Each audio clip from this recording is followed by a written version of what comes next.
is planning to teach their members about how the debt ceiling works. This is a very good sign, especially after the embarrassing first week with 15 votes to elect the Speaker, and the House leadership ended up exactly where it started. But unfortunately, the leadership is hollowed out, but they've empowered the exact same element or any other faction who want to hold the Speaker hostage. But there is a key difference going forward. They're playing games with the full faith and credit of the United States, underpinning the global economy. Note, the debt ceiling is not just a way station on the way to a full government shutdown. While government shutdowns have real costs and consequences, the debt ceiling has massive ramifications that you cannot unwind. This game of chicken with the global economy is very much more consequential. You can recover from the shutdown, but the Trump attacks on professionals, for example, drove thousands of people out of government service, and it's going to take years and millions of dollars to repair. These implementation of political slogans have real consequences. In the end, I suspect we will be right where they started.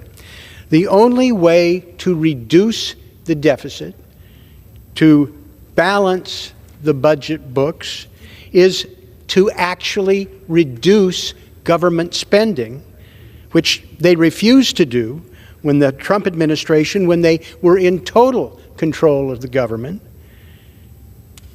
They instead had a huge increase in that. Good evening, friends.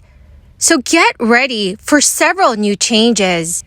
Democratic Senator Joe Manchin has announced that he wants to change the way in which Social Security is funded. This could mean smaller monthly benefit checks for millions of Social Security and SSI beneficiaries.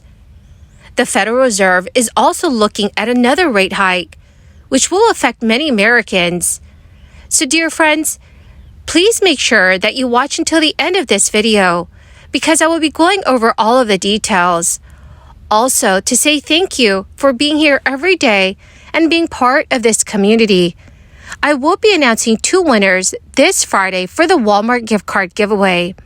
If you'd like to enter the giveaways, all you have to do, friends, is subscribe to my channel, click and like several of my videos, and also comment below the keyword of each video that you watch. The more videos that you comment on, the greater your chances, dear friends, of winning the weekly giveaways. High inflation rates may be far from over, but the United States economy has reached a key milestone.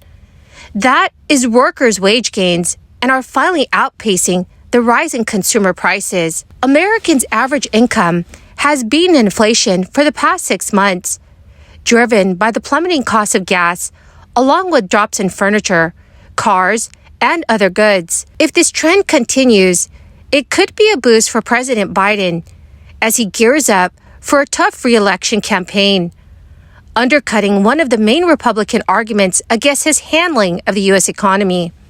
Jared Bernstein, a member of Biden's Council of Economic Advisors, has recently said in an interview, "People really know how far their paycheck goes.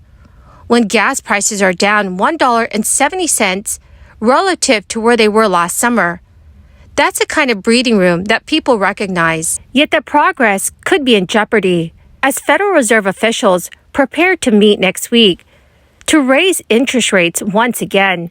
Their inflation-fighting crusade, which Fed Chairman Jerome Powell has vowed to continue, it has sparked fears of a recession. This means that workers could be forced to give up those hard-fought gains. The U.S. economy added 4.5 million jobs in 2022, and data to be released on Thursday is expected to show that the GDP increased by an annualized 2.8% in the last 3 months of the year, defying downturn worries for the time being. But that may change since the impact of the Fed's aggressive rate hikes has not yet been fully felt by the U.S. economy. Prices have been cooling for the past 6 months. The Consumer Price Index rose 6.5% across all of last year. That is down from 9.1% for the 12 months ending in June. Average hourly earnings grew more slowly at 4.6% over that same time period. But a steady drop in inflation in the second half of the year helped income surpass price increases, bringing real worker pay roughly to the same level it was prior to the crisis. With unemployment still at modern lows, some in Washington, D.C. and on Wall Street have held out hope that price spikes can cool further. Wall Street investors expect the Fed to scale back the size of the rate hikes at its February 1st meeting and beyond, partly because of the progress on inflation. So prices have come down in many areas, but it's the cost of gas that has drawn the most attention.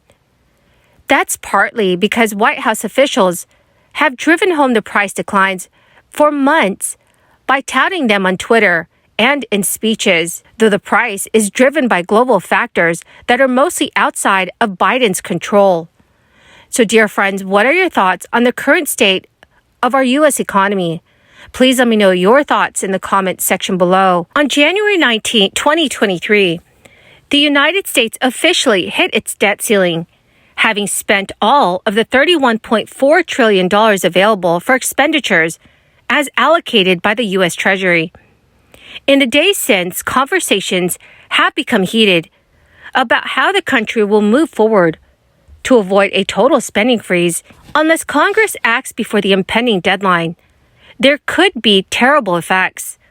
One report estimated that 6 million jobs may be on the line, bumping the unemployment rate up to 7% and pushing the country into a full-blown recession. Democrats are pushing the debt ceiling limit for more borrowing power, while Republicans want spending cuts before conceding their position. One politician has come forward with a partial fix, though not all of Congress may agree with him. Democratic Senator Joe Manchin wants to change the way in which Social Security is funded, notably by raising the cap on payroll taxes in order to make the highest earners contribute more to the program's reserves. As Senator Manchin told CNN News that he believes that providing more money for the program in this manner will ensure beneficiaries continue to receive their payments. This new revenue would also ease government overspending on this major line item, thus at least partially alleviating the debt ceiling crisis. My beautiful and amazing dearest friends, that is the end of my daily stimulus update video for this Wednesday. My friends, thank you so much for joining me here every day and for being part of this community. To show my appreciation to all of you, I am doing weekly giveaways for a Walmart gift card. I will be announcing 2 winners this coming Friday. Please make sure you enter the giveaway by clicking and liking several of my videos, and also comment below the keyword of each video that you watch. Thank you, friends, and have a wonderful and very blessed week.